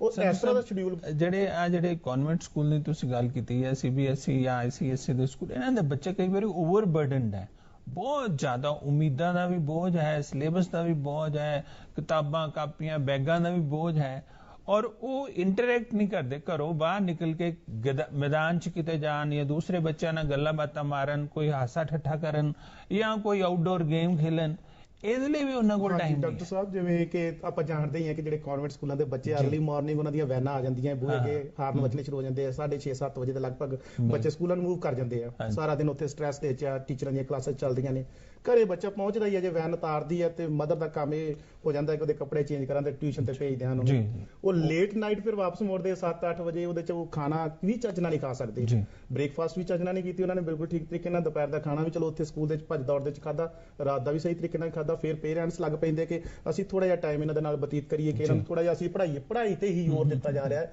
ਕਿ ਜਿਵੇਂ ਗਿੱਲ ਸਾਹਿਬ ਉਹਨਾਂ ਨੇ ਕਿਹਾ ਕਿ ਉਹਨੂੰ ਗਰਾਊਂਡ ਵਿੱਚ ਲੈ ਕੇ ਜਾਓ, ਸ਼ਾਮ ਨੂੰ ਥੋੜਾ ਟਾਈਮ ਦਿਓ ਬੱਚੇ ਨੂੰ, ਇੱਕ ਅਲੱਗ ਜਿਹਾ এনवायरमेंट ਮਿਲੇ, ਬੱਚਾ ਹੱਸੇ ਖੇਡੇ, ਥੋੜਾ ਵਧਣ ਫੁੱਲਣ ਦਾ ਮੌਕਾ ਮਿਲੇ, ਸਟ੍ਰੈਸ ਨਾ ਆਵੇ ਕਿਸੇ ਚੀਜ਼ ਦਾ, ਇੰਟਰੈਕਸ਼ਨ ਘੱਟ ਹੁੰਦਾ ਹੈ ਆਪਸ ਵਿੱਚ। ਹਾਂਜੀ, ਗੱਲ ਮੈਂ ਜੋੜਦਾ ਜਿਵੇਂ ਡਾਕਟਰ ਸਾਹਿਬ, ਜਿਵੇਂ ਇੱਕ ਬੁੱਕ ਹੈ ਜੀ, ਸਟ੍ਰੈਸ ਨੂੰ ਇੱਕ ਟੀਚਰ ਮੇਨਟੇਨ ਕਰ ਸਕਦਾ ਹੈ, ਪੇਰੈਂਟਸ ਮੇਨਟੇਨ ਕਰ ਸਕਦੇ ਆ। ਮੰਨ ਲਓ ਤੁਸੀਂ 3 ਡੇ ਇੱਕ ਬੁੱਕ ਪੜ੍ਹਾਓ ਜੀ, 3 ਡੇ ਦੂਸਰੀ ਬੁੱਕ ਪੜ੍ਹਾਓ, ਉਹਦੇ ਵਿੱਚ ਥੋੜਾ ਜਿਹਾ ਪੀਰੀਅਡ ਸਿਸਟਮ ਵੀ ਛੋਟਾ ਹੋਏਗਾ, ਔਰ ਉਹਦੇ ਵਿੱਚ ਥੋੜਾ ਜਿਹਾ ਜਿਹੜਾ ਹੈਗਾ ਉਹ ਤਣਾਅ ਵੀ ਮੁਕਤ ਹੋਏਗਾ। ਕਿਉਂਕਿ ਜਦੋਂ ਅਸੀਂ ਲਗਾਤਾਰ ਉਸ ਚੀਜ਼ 8-10 ਸਬਜੈਕਟ ਰੋਜ਼ ਹੀ ਲਗਾਤਾਰ ਉਸ ਦੇ ਵਿੱਚ, ਓਬਵੀਅਸਲੀ ਗੱਲ ਹੈ ਇੰਟਰਸਟ ਬੱਚੇ ਦਾ ਕਈ ਵਾਰ ਨਹੀਂ ਬਣਦਾ, ਥੋੜਾ ਜਿਹਾ ਵੰਡ ਕੇ ਵੀ ਕਈ ਵਾਰ ਗੇਮ ਦਾ ਪੀਰੀਅਡ ਵੀ ਹੋ ਜਾਏ, ਬਿਲਕੁਲ, ਤੇ ਕਈ ਉਸ ਤੋਂ ਬਾਅਦ ਫਿਰ ਉਹਦੇ ਸ਼ਡਿਊਲ ਦੇ ਨਾਲ ਚੱਲਦਾ ਜਾਏ, ਉਹਦੇ ਨਾਲ ਇੰਟਰਸਟ ਵੀ ਬਣਦਾ ਹੈ ਬੱਚੇ ਦਾ। ਸੰਧੂ ਸਾਹਿਬ, ਅਸਲੀ ਚੀਜ਼ ਜੇ ਦੇਖਿਆ ਜਾਏ ਤੇ ਜਿਹੜਾ ਸਟ੍ਰੈਸ ਹੈ ਉਹ ਰਿਜ਼ਲਟ ਦਾ ਵੀ ਹੈ, ਵੀ ਇਹਦਾ ਰਿਜ਼ਲਟ ਕਿੰਨਾ ਆਏਗਾ, ਕਿੰਨੇ ਨੰਬਰ ਆਣਗੇ, ਇਹਨੂੰ ਅੱਗੇ ਕਿਸੇ ਹੋਰ ਪ੍ਰੋਫੈਸ਼ਨਲ ਕਾਲਜ 'ਚ ਐਡਮਿਸ਼ਨ ਮਿਲੇਗੀ ਨਹੀਂ ਮਿਲੇਗੀ, ਫਲਾਨੀ ਇੰਸਟੀਚਿਊਟ 'ਚ ਜਾ ਪਾਏਗਾ ਨਹੀਂ ਆਏਗਾ, ਮਤਲਬ IIT ਕਰੇਗਾ ਜਾਂ JEE ਕਲੀਅਰ ਕਰੇਗਾ ਜਾਂ ਮੈਡੀਕਲ ਵਾਲੇ, ਇਹ ਰਿਜ਼ਲਟਸ ਪੱਖੋਂ ਵੀ ਮਾਂ-ਬਾਪ ਜਿਹੜੇ ਹੈ ਨਾ ਬੱਚੇ ਨੂੰ ਤਿਆਰ ਨਹੀਂ ਕਰਦੇ ਕਿ ਜੇ ਇਹ ਨਾ ਹੋਇਆ ਤਾਂ ਕੋਈ ਗੱਲ ਨਹੀਂ, ਇਹ ਤਾਂ ਹੈਗਾ ਹੀ ਹੈ, ਜੇ ਇਹ ਨਾ ਹੋਇਆ ਤੇ ਇਹ ਤਾਂ ਹੈਗਾ ਹੀ ਹੈ, ਤੂੰ ਟੈਨਸ਼ਨ ਨਾ ਲੈ। ਮੈਂ ਜਿਸ ਤਰ੍ਹਾਂ ਪਹਿਲਾਂ ਵੀ ਕਿਹਾ ਕਿ ਪੇਰੈਂਟਸ ਦਾ ਰੋਲ ਬੜਾ ਇੰਪੋਰਟੈਂਟ ਰਹਿੰਦਾ ਹੈ ਇੱਥੇ, ਕਿ ਜੇ ਪੇਰੈਂਟਸ ਆਪਣੀ ਰੋਲ ਭੂਮਿਕਾ ਜਿਹੜੀ ਹੈਗੀ ਵਧੀਆ ਤਰੀਕੇ ਨਾਲ ਨਿਭਾਉਣ ਤਾਂ ਬੱਚੇ ਦਾ ਸਟ੍ਰੈਸ ਕਦੇ ਵੀ ਨਹੀਂ ਆਏਗਾ, ਠੀਕ ਹੈ ਨਾ। ਜਿੱਥੋਂ ਤੱਕ ਰਹਿ ਗਿਆ ਮੈਰਿਟਾਂ ਵਿੱਚ ਆਉਣ ਦੀ ਗੱਲ, ਇਹ ਤਾਂ ਅਬਿਲਿਟੀ ਤੇ ਡਿਪੈਂਡ ਕਰਦਾ, ਬੱਚੇ ਦੀ ਤਿਆਰੀ ਤੇ ਡਿਪੈਂਡ ਕਰਦਾ, ਬੱਚੇ ਨੇ ਕਿੰਨੀ ਕੁ ਤਿਆਰੀ ਕੀਤੀ ਹੈ ਸਾਲ ਦੇ ਸਟਾਰਟਿੰਗ ਤੋਂ ਲੈ ਕੇ ਪੇਪਰਾਂ ਹੋਣ ਤੱਕ, ਐਗਜ਼ਾਮ ਤੱਕ। ਤੇ ਜੇ ਬੱਚੇ ਦੀ ਤਿਆਰੀ ਵਧੀਆ ਨਹੀਂ ਰਹੀ ਤਾਂ ਉਹਦੇ ਵਿੱਚ ਉਹ ਕੀ ਹੈ, ਉਹ ਮੈਰਿਟ ਦੇ ਵਿੱਚ ਨਹੀਂ ਆ ਸਕਦਾ, ਉਹ ਪਾਸ ਮਾਰਕਸ ਲਏਗਾ ਜਾਂ ਐਵਰੇਜ ਰਹਿ ਜਾਏਗਾ। ਤੇ ਓਵਰ ਕੌਨਸ਼ੀਅਸ ਹੁੰਦੇ ਸਾਡੇ ਪੇਰੈਂਟਸ, ਮੈਂ ਉਹਨਾਂ ਦਾ ਕਸੂਰ ਨਹੀਂ ਕਵਾਂਗਾ, ਪੇਰੈਂਟਸ ਦਾ ਕਸੂਰ ਇੱਥੇ ਕੋਈ ਨਹੀਂ ਹੈਗਾ, ਪੇਰੈਂਟਸ ਦੀਆਂ ਆਪਣੀਆਂ ਇੱਛਾਵਾਂ ਹੁੰਦੀਆਂ ਨੇ। ਇੱਕ ਪੇਰੈਂਟਸ ਹੈ ਜਿਹੜਾ ਕੋਈ ਵੱਡੇ ਲੈਵਲ ਤੇ ਅਚੀਵਮੈਂਟ ਕਰਾਉਣਾ ਚਾਹਿਆ ਸੀ ਆਪਣੇ ਬਚਪਨ ਦੇ ਦੌਰਾਨ, ਉਹ ਕਰ ਨਹੀਂ ਸਕਿਆ, ਪਰ ਹੁਣ ਉਹ ਸਾਰੀਆਂ ਜਿਹੜੀਆਂ ਹੈਗੀਆਂ ਉਹ ਸਾਰੀਆਂ ਆਪਣੇ ਬੱਚੇ ਤੋਂ ਸਾਰੇ ਸੁਪਨੇ ਬੱਚੇ ਪੂਰੇ ਕਰਨਾ ਚਾਹੁੰਦੇ ਨੇ, ਉਹ ਪੇਰੈਂਟਸ ਵੀ ਜਿਹੜਾ ਓਵਰ ਐਕਸਪੈਕਟੇਸ਼ਨਸ ਹੋ ਜਾਂਦੇ ਨੇ। ਦਰਸ਼ਕ ਸਾਡੇ ਨਾਲ ਜੁੜ ਚੁੱਕੇ, ਅਸੀਂ ਸਵਾਗਤ ਕਰ ਰਹੇ ਹਾਂ। ਹੈਲੋ ਜੀ, ਹਾਂਜੀ ਸਵਾਗਤ ਹੈ ਜੀ। ਹਾਂ, ਸਤਿ ਸ਼੍ਰੀ ਅਕਾਲ ਸਰ ਜੀ। ਸਤਿ ਸ਼੍ਰੀ ਅਕਾਲ ਜੀ। ਸਰ ਜੀ, ਮੈਂ ਕਮਲਜੀਤ ਸਿੰਘ ਬੋਲਦਾ ਫਗਵਾੜੇ ਤੋਂ ਜੀ। ਸਰ ਜੀ, ਮੇਰੀ ਬੇਨਤੀ ਇੱਕ ਇਹੀ ਆ, ਇਹ ਜੋ ਕਹਿ ਰਿਹਾ ਨਾ, ਮਤਲਬ ਇੱਕ ਬੱਚਾ ਮਤਲਬ ਇੰਗਲਿਸ਼ ਮੀਡੀਅਮ ਪੜ੍ਹ ਰਿਹਾ, ਇੱਕ ਪੰਜਾਬੀ ਪੜ੍ਹ ਰਿਹਾ, ਸਰਕਾਰੀ ਸਕੂਲਾਂ ਵਿੱਚ ਜ਼ਿਆਦਾ ਤੌਰ ਤੇ ਪੰਜਾਬੀ ਪੜ੍ਹਾਈ ਜਾਂਦੀ, ਜਿਹੜੀ ਇੰਗਲਿਸ਼ ਮੀਡੀਅਮ ਜਿਹੜਾ ਪ੍ਰਾਈਵੇਟ ਸਕੂਲਾਂ ਵਿੱਚ ਪੜ੍ਹਿਆ ਜਾਂਦਾ, ਉਹ ਜਿਹੜਾ ਜਿਸ ਵੇਲੇ ਪਹਿਲਾ ਸਵਾਲ ਤੁਹਾਡੇ ਕੀਤਾ ਸੀ ਨਾ ਵੀ ਜਿਹੜਾ ਬੱਚਾ ਦੂਸਰੇ ਨੂੰ ਕੁਐਸਚਨ ਦਾ ਜਵਾਬ ਦੇਣ ਲਈ, ਆਨਸਰ ਦੇਣ ਲਈ ਨਾ ਕਤਰਾਉਂਦਾ ਰਹਿੰਦਾ, ਉਹਦਾ ਕਾਰਨ ਇਹ ਆ, ਉਹ ਇੰਗਲਿਸ਼ ਮੀਡੀਅਮ ਪੜ੍ਹਿਆ ਹੁੰਦਾ ਤੇ ਉਹ ਪੰਜਾਬੀ ਮੀਡੀਅਮ ਪੜ੍ਹਿਆ ਹੋਣ ਕਰਕੇ ਕਿ ਨਾ ਉਹਨੂੰ ਪੂਰੀ ਸਮਝ ਨਾ ਹੋਣ ਦੀ ਵਜ੍ਹਾ ਕਾਰਨ ਉਹ ਮੰਨ ਲਓ ਕਤਰਾਉਂਦੇ ਰਹਿੰਦੇ ਆ। ਜਿਸ ਵੇਲੇ ਇੰਟਰਵਿਊ ਦੇਣ ਦੇ ਵਿੱਚ ਵੀ ਜਾਂਦੇ ਆ ਉਹ ਲੋਕ ਪਾਸ ਹੋ ਜਾਂਦੇ ਆ, ਤੇ ਜਿਹੜੇ ਪੰਜਾਬੀ ਊੜਾ ਢਾਡਾ ਹੀ ਪੜ੍ਹੇ ਹੁੰਦੇ ਆ ਉਹ ਪਿੱਛੇ ਰਹਿ ਜਾਂਦੇ ਆ। ਦੇਖੋ ਜੀ, ਇਹ ਹੈਗਾ ਇਹਨਾਂ ਦਾ ਵੀ ਜਿਸ ਤਰ੍ਹਾਂ ਹੁਣ ਕਹਿ ਰਿਹਾ ਕਿ ਦੇਖੋ ਹੁਣ ਸਰਕਾਰੀ ਸਕੂਲ ਦੇ ਵਿੱਚ ਵੀ ਇੰਗਲਿਸ਼ ਦਾ ਸਬਜੈਕਟ ਹੈ, ਉਹ ਸ਼ੁਰੂ ਹੋ ਗਿਆ। ਹਾਂ ਬਿਲਕੁਲ, ਇੰਗਲਿਸ਼ ਦਾ ਹੈ ਹੁਣ ਤਾਂ ਸ਼ੁਰੂ ਦੇ ਵਿੱਚੋਂ ਹੀ ਸਰਕਾਰੀ ਸਕੂਲ ਦੇ ਵਿੱਚ ਇੰਗਲਿਸ਼ ਹੈ। ਪ੍ਰਾਈਵੇਟ ਸਕੂਲ ਦੇ ਵਿੱਚ ਥੋੜਾ ਅਸੀਂ ਟਾਈਮ ਉਸ ਚੀਜ਼ ਨੂੰ ਉਹ ਜ਼ਿਆਦਾ ਦਿੰਦੇ ਆ, ਤੇ ਸਰਕਾਰੀ ਸਕੂਲ ਦੇ ਵਿੱਚ ਵੀ ਬੱਚਾ ਪੜ੍ਹ ਕੇ ਬਹੁਤ ਵਧੀਆ ਜਿਹੜਾ ਇੰਗਲਿਸ਼ ਦੇ ਵਿੱਚ ਗੱਲ ਕਰ ਸਕਦਾ, ਜੇ ਉਹਨਾਂ ਦਾ ਇੰਟਰਸਟ ਹੈਗਾ, ਕੋਈ ਇਹੋ ਜਿਹੀ ਗੱਲ ਨਹੀਂ ਹੈ। ਤੁਸੀਂ ਬੱਚੇ ਦਾ ਇੰਟਰਸਟ ਬਣਾਓ, ਟੀਚਰ ਨਾਲ ਸੰਪਰਕ ਕਾਇਮ ਕਰੋ ਔਰ ਉਹਨੂੰ ਰੂਟੀਨ ਵਾਈਜ਼ ਹਰੇਕ ਚੀਜ਼ ਸਿਖਾਓ। ਤੁਹਾਡਾ ਬੱਚਾ ਸਰਕਾਰੀ ਸਕੂਲ ਦੇ ਵਿੱਚ ਵੀ ਉਹ ਚੀਜ਼ ਨੂੰ ਕਰੇਗਾ, ਔਰ ਪ੍ਰਾਈਵੇਟ ਦੇ ਮੁਕਾਬਲੇ ਥੋੜਾ ਜਿਹਾ ਸਟ੍ਰੈਸ ਹੋ ਜਾਂਦਾ ਹੈ, ਪਰ ਇਹੋ ਜੀ ਕੋਈ ਗੱਲ ਨਹੀਂ ਹੈ ਕਿ ਜਦੋਂ ਸਬਜੈਕਟ ਹੈ ਸਾਡਾ ਤਾਂ ਉਹ ਬਿਲਕੁਲ ਮੈਨੂੰ ਨਹੀਂ ਲੱਗਦਾ। ਸੰਧੂ ਸਾਹਿਬ, ਅਸੀਂ ਅੱਜ ਜਿਹੜੀ ਗੱਲ ਕਰ ਰਹੇ ਹਾਂ ਉਹ ਇਹ ਹੈ ਕਿ ਪ੍ਰੀਖਿਆਵਾਂ ਨੂੰ ਤਣਾਅ ਮੁਕਤ ਕਿਵੇਂ ਬਣਾਈਏ। ਕਾਫੀ ਤਣਾਅ ਪ੍ਰੀਖਿਆ ਵਾਲੇ ਦਿਨ ਵੀ ਹੋ ਜਾਂਦਾ ਹੈ। ਜਦੋਂ ਬੱਚਾ ਪ੍ਰੀਖਿਆ ਦੇਣ ਜਾਂਦਾ ਹੈ, ਪੇਪਰ ਦੇਖ ਕੇ ਟੈਨਸ਼ਨ ਚ ਆ ਜਾਂਦਾ, ਉਹਨੂੰ ਸਾਰਾ ਕੁਝ ਭੁੱਲ ਜਾਂਦਾ ਹੈ। ਸਾਰਾ ਕੁਝ ਜਾਣਨ ਦੇ ਬਾਵਜੂਦ ਉਹ ਪੇਪਰ ਠੀਕ ਨਹੀਂ ਕਰ ਪਾਉਂਦਾ। ਉਸ ਨੂੰ ਮੈਨੇਜ ਕਿਵੇਂ ਕੀਤਾ ਜਾਏ? ਸਰ, ਡਾਕਟਰ ਸਾਹਿਬ, ਮੈਂ ਇੱਥੇ ਤੁਹਾਨੂੰ ਇੱਕ ਗੱਲ ਪਹਿਲਾਂ ਵੀ ਇਹ ਗੱਲ ਕਰਕੇ ਚੱਲ ਗਿਆ ਸੀਗਾ ਕਿ ਪਹਿਲਾਂ ਤਾਂ ਉਹ ਬੱਚਾ ਜਿਹੜਾ ਹੈਗਾ ਰੂਟੀਨ ਦੇ ਸਾਰਾ ਸਾਲ ਤਿਆਰੀ ਕਰੇ, ਉਸ ਰਾਤ ਜ਼ਿਆਦਾ ਓਵਰਬਰਡਨ ਨਾ ਹੋਵੇ ਆਪਣੇ ਆਪ ਤੇ। ਜਦੋਂ ਰਾਤ ਜ਼ਿਆਦਾ ਪੜੇਗਾ, ਦੇਰ ਨਾਈਟ ਤੱਕ ਜਾਗੇਗਾ, ਤਾਂ ਆਟੋਮੈਟਿਕਲੀ ਜਿਹੜਾ ਹੈਗਾ ਵਾ ਰਿਕਵਰੀ ਰਾਤ ਨੂੰ ਸੌਣ ਲੱਗਿਆ ਸਾਡਾ ਜੋ ਕੁਝ ਅਸੀਂ ਪੜ੍ਹਿਆ ਹੁੰਦਾ ਨਾ, ਰਾਤ ਨੂੰ ਸੌਣ ਦੇ ਟਾਈਮ ਸਾਡਾ ਜਿਹੜਾ ਦਿਮਾਗ ਹੈ ਉਸ ਚੀਜ਼ ਨੂੰ ਰਿਵਿਊ ਕਰਦਾ, ਸਾਰਾ ਕੁਝ ਉਸ ਸਾਡੇ ਦਿਮਾਗ 'ਚ ਸਮਾਉਂਦਾ ਹੈ। ਨਹੀਂ ਸੌਏਗਾ ਚੱਜ ਨਾਲ ਤਾਂ ਸਵੇਰੇ ਉਹ ਪ੍ਰੋਬਲਮ ਕ੍ਰੀਏਟ ਹੋਏਗੀ ਉਹਦੇ ਲਈ। ਦੂਸਰਾ, ਜਦੋਂ ਸੈਂਟਰ ਦੇ ਵਿੱਚ ਪਹੁੰਚੇਗਾ, ਉੱਥੇ ਜਿਹੜੇ ਅਮਲਾ ਲੱਗਾ ਹੋਇਆ ਸੈਂਟਰ ਦੇ ਵਿੱਚ ਪੇਪਰ ਲੈਣ ਵਾਸਤੇ, ਜਿਹੜਾ ਡਿਪੂਟੀ ਹੁੰਦਾ ਸਟਾਫ ਹੁੰਦਾ ਹੈ, ਉਹਦੇ ਵਿੱਚ ਸਭ ਤੋਂ ਪਹਿਲਾਂ ਤੇ ਜਿਹੜਾ ਨਿਗਰਾਨ ਅੰਦਰ ਹੋਏਗਾ, ਇਨਵਿਜੀਲੇਟਰ ਹੋਏਗਾ, ਉਹਦਾ ਬਹੁਤ ਤਗੜਾ ਰੋਲ ਰਹੇਗਾ ਇੱਥੇ ਕਮਰੇ ਦੇ। ਜਦੋਂ ਬੱਚਾ ਬੈਠੇਗਾ ਉਹਦੇ ਲਈ ਉਹ ਬਿਲਕੁਲ ਸਮੂਥ ਮਾਹੌਲ ਬਣਾਵੇ, ਉਹਦੇ ਲਈ ਕੋਈ ਪ੍ਰੋਬਲਮ ਵਾਲਾ ਮਾਹੌਲ ਨਾ ਕ੍ਰੀਏਟ ਕਰੇ, ਉਹਦੇ ਤੇ ਕੋਈ ਡਰ ਨਾ ਪੈਦਾ ਕਰੇ, ਉਹਦੇ ਤੇ ਕੋਈ ਪ੍ਰੋਬਲਮ ਇਸ ਤਰ੍ਹਾਂ ਦਾ ਨਾ ਡਰਾਵੇ ਕਿ ਇਸ ਤਰ੍ਹਾਂ ਹੋਵੇਗਾ, ਉਸ ਤਰ੍ਹਾਂ ਹੋਵੇਗਾ, ਤੁਹਾਡਾ ਪੇਪਰ ਇਸ ਤਰ੍ਹਾਂ ਕਰਾਂਗੇ, ਇਸ ਤਰ੍ਹਾਂ ਕਰਾਂਗੇ। ਔਰ ਬੱਚੇ ਨੂੰ ਕੰਫਰਟੇਬਲੀ ਉਹਨੂੰ ਬੈਠਣ ਦਿਓ, ਬੱਚੇ ਦੇ ਨਾਲ ਕੋਆਪਰੇਟ ਕਰੋ, ਬੱਚੇ ਨੂੰ ਬਿਲਕੁਲ 3 ਘੰਟੇ ਵਾਸਤੇ ਸਮੂਥ ਮਾਹੌਲ ਦਿਓ ਉੱਥੇ। ਤੁਹਾਡੇ ਕਹਿੰਦੇ ਮਤਲਬ ਹੈ ਵੀ ਕਈ ਵਾਰੀ ਜਿਹੜੇ ਇਨਵਿਜੀਲੇਟਰ ਹੈ, ਸੁਪਰਵਾਈਜ਼ਰ ਹੈ, ਉਹਨਾਂ ਦਾ ਵਿਵਹਾਰ ਵੀ ਬੱਚੇ ਦੇ ਦਿਮਾਗ 'ਚ ਟੈਨਸ਼ਨ ਪੈਦਾ ਕਰ ਦਿੰਦਾ। ਹਾਂਜੀ, ਜ਼ਿਆਦਾ ਨਹੀਂ ਮੈਂ ਕਹਾਂਗਾ, ਕੁਝ ਜਿਹੜੇ ਹੈਗੇ ਕਈ ਵਾਰ ਕਰ ਪੈਂਦੇ ਨੇ, ਆਪਕੋ ਉਹਦੀ ਪ੍ਰੋਬਲਮ ਹੋ ਜਾਂਦੀ ਹੈ ਬੱਚਿਆਂ ਵਾਸਤੇ, ਬੱਚੇ ਸਟ੍ਰੈਸ ਤੇ ਚਲੇ ਜਾਂਦੇ ਆ। ਈਵਨ ਜਦੋਂ ਬੱਚਾ ਕੁਐਸਚਨ ਪੇਪਰ ਫੜ ਰਿਹਾ ਹੁੰਦਾ, ਉਹਨੂੰ ਵੀ ਪਤਾ ਨਹੀਂ ਲੱਗਦਾ ਕਿ ਜਿਹੜੇ ਕੁਐਸਚਨ ਜਿਹੜੇ ਮੈਂ ਪੜ੍ਹੇ ਹੋਏ ਆ ਉਹ ਆਏ ਕਿ ਨਹੀਂ ਆਏ। 15-20 ਮਿੰਟ ਬਿਲਕੁਲ ਕਨਫਿਊਜ਼ ਸਿਚੁਏਸ਼ਨ ਚਲੇ ਜਾਂਦਾ ਹੈ। ਉਹ ਕੁਐਸਚਨ ਪੇਪਰ ਜੋ ਦੇ ਰਿਹਾ, ਰੀਡ ਕਰ ਰਿਹਾ, ਉਹਨਾਂ ਨੂੰ ਬਿਲਕੁਲ ਜਿਹੜਾ ਹੈ ਡਿਸਟਰਬ ਨਾ ਕਰੋ। ਜਦੋਂ ਡਿਸਟਰਬ ਕਰਾਂਗੇ ਉਹਦੇ ਲਈ ਕਨਫਿਊਜ਼ਨਾਂ ਜ਼ਿਆਦੀਆਂ ਹੋਣਗੀਆਂ, ਬੱਚਾ ਜ਼ਿਆਦਾ ਪ੍ਰੋਬਲਮ ਵਿੱਚ ਚਲੇ ਜਾਵੇਗਾ। ਜੀ, ਵੱਡੀ ਗੱਲ ਤੇ ਇਹ ਹੈ ਦਰਸ਼ਕੋ ਕਿ ਇਮਤਿਹਾਨ ਹੋਣਗੇ ਤਾਂ ਹੀ ਤੇ ਅੱਗੇ ਅਸੀਂ ਤਰੱਕੀ ਕਰਾਂਗੇ। ਇਮਤਿਹਾਨ ਇੱਕ ਮੌਕਾ ਹੈ ऊंचाई ਨੂੰ ਪ੍ਰਾਪਤ ਕਰਨ ਵਾਸਤੇ। ਕਹਿੰਦੇ हैं कि यूं तो भगवान ने बनाया है हर किसी को हीरा, पर चमकता वही है जो तराशने की हद से गुजरता है। ਅਸੀਂ ਤਰਾਸ਼ੇ ਜਾਵਾਂਗੇ, ਥੋੜਾ ਪੋਲਿਸ਼ਿੰਗ ਹੋਏਗੀ ਤਾਂ ਹੀ ਤੇ ਸਾਡੇ ਗੁਣ ਜਿਹੜੇ ਆ ਉਹ ਅੱਗੇ ਆਣਗੇ। ਕਿਉਂ ਗਿੱਲ ਸਾਹਿਬ, ਪ੍ਰੀਖਿਆ ਤੋਂ ਘਬਰਾਣਾ ਨਹੀਂ ਚਾਹੀਦਾ, ਉਸ ਦੀ ਤਿਆਰੀ ਕਰਨ ਦੀ ਲੋੜ ਹੈ। ਜੇ ਤਿਆਰੀ ਪੂਰੀ ਹੈ, ਹੋਮਵਰਕ ਕੀਤਾ ਹੋਇਆ, ਤੇ ਫਿਰ ਤਣਾਅ ਕਾਹਦਾ? ਬਿਲਕੁਲ ਜੀ। ਜਦੋਂ ਵੀ ਆਪਾਂ ਨੂੰ ਐਗਜ਼ਾਮ ਦੇ ਵਿੱਚ ਪੇਪਰ ਮਿਲਦਾ ਜਾਂ ਕੋਈ ਵੀ ਐਗਜ਼ਾਮ ਹੁੰਦਾ ਹੈ, ਇੱਕ ਟਾਈਮ ਇਸ ਤਰ੍ਹਾਂ ਲੱਗਦਾ ਹੁੰਦਾ ਸਾਨੂੰ ਕੁਝ ਨਹੀਂ ਆਉਂਦਾ।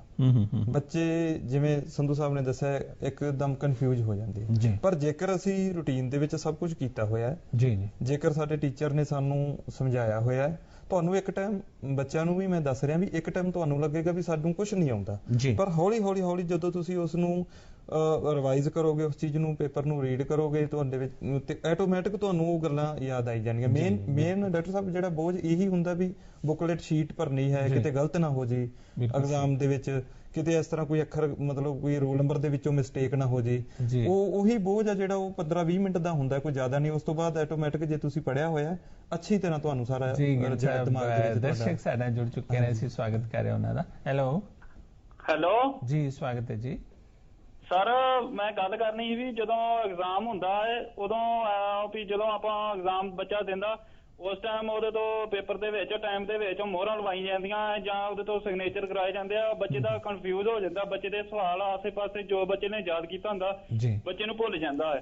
ਸਰ, ਉਹ ਜਿਹੜੀ ਟਾਈਮਿੰਗ ਆ ਸਿਗਨੇਚਰ ਦੀ ਜਾਂ ਉਹ ਮੋਹਰਾਂ ਆਪਾਂ ਲਵਾਉਣੇ ਆ, ਉਹ ਪੇਪਰ ਤੋਂ ਪਹਿਲਾਂ ਹੀ ਲਵਾਈਆਂ ਜਾਣ ਵੀ ਤਾਂ ਬੱਚਾ ਕਨਫਿਊਜ਼ ਨਾ ਹੋਵੇ।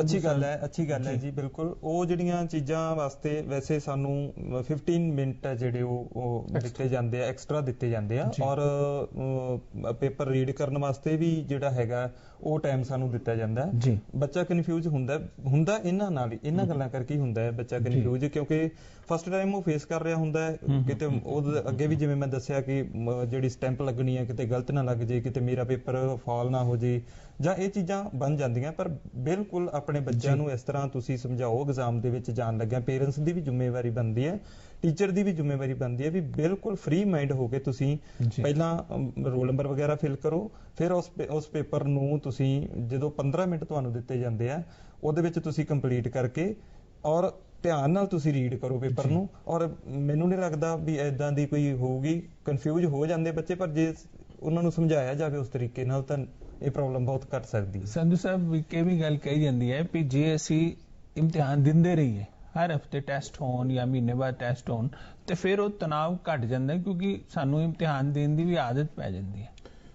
ਕਈ ਹੁਣ ਸਕੂਲਾਂ 'ਚ ਜਾਂ ਟੀਚਰਸ ਜਿਹੜੇ ਨੇ ਉਹ ਰੈਗੂਲਰ ਟੈਸਟ ਲੈਂਦੇ ਰਹਿੰਦੇ। ਬਿਲਕੁਲ ਤੁਹਾਡੀ ਇਸ ਗੱਲ ਸਹੀ ਆ। ਇਹ ਹੁਣ ਗਵਰਨਮੈਂਟ ਸਕੂਲਾਂ ਦੀ ਰੀਸੈਂਟ ਟਾਈਮ ਦੇ ਚੱਲ ਰਹੀ ਪਾਲਿਸੀ ਹੈ, ਬੱਚੇ ਨੂੰ ਤਰਾਸ਼ਿਆ ਜਾ ਰਿਹਾ ਹੈ, ਕੰਟੀਨਿਊਸਲੀ ਟੈਸਟ ਲੈ ਕੇ ਉਹਨਾਂ ਨੂੰ ਉਸ ਮਾਹੌਲ ਦੇ ਲਾਇਕ ਬਣਾਇਆ ਜਾ ਰਿਹਾ ਹੈ ਕਿ ਬੱਚੇ ਸਟ੍ਰੈਸ 'ਚ ਨਾ ਜਾਣ। ਇਹੋ ਚੀਜ਼ ਜਿਹੜੀ ਹੈਗੀ ਆ ਉਹ ਸੇਮ ਉਹਨਾਂ ਨੇ ਉੱਥੇ ਕਹਿੰਦੇ ਨੇ ਕਿ ਇੱਕ ਮੈਚ ਖੇਡਣ ਤੋਂ ਪਹਿਲਾਂ ਅਭਿਆਸ ਕਰ ਲੈਣੀ ਚਾਹੀਦੀ ਹੈ। ਉਹ ਅਭਿਆਸ ਉਹਨਾਂ ਨੂੰ ਹੁਣ ਕਰਵਾਈ ਜਾ ਰਹੀ ਹੈ ਸਕੂਲਾਂ ਵਿੱਚ।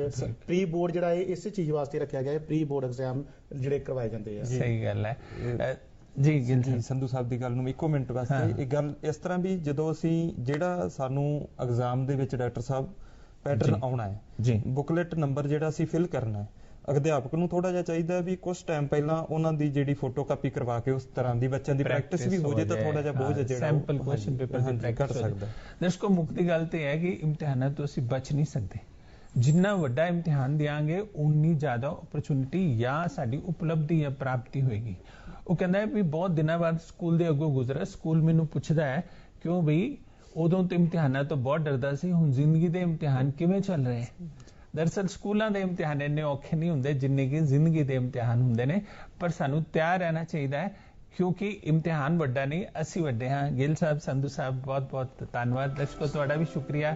ਫਿਰ ਮਿਲਾਂਗੇ ਕੋਈ ਨਵਾਂ ਵਿਸ਼ਾ ਲੈ ਕੇ। ਇਜਾਜ਼ਤ ਦਿਓ। ਧੰਨਵਾਦ।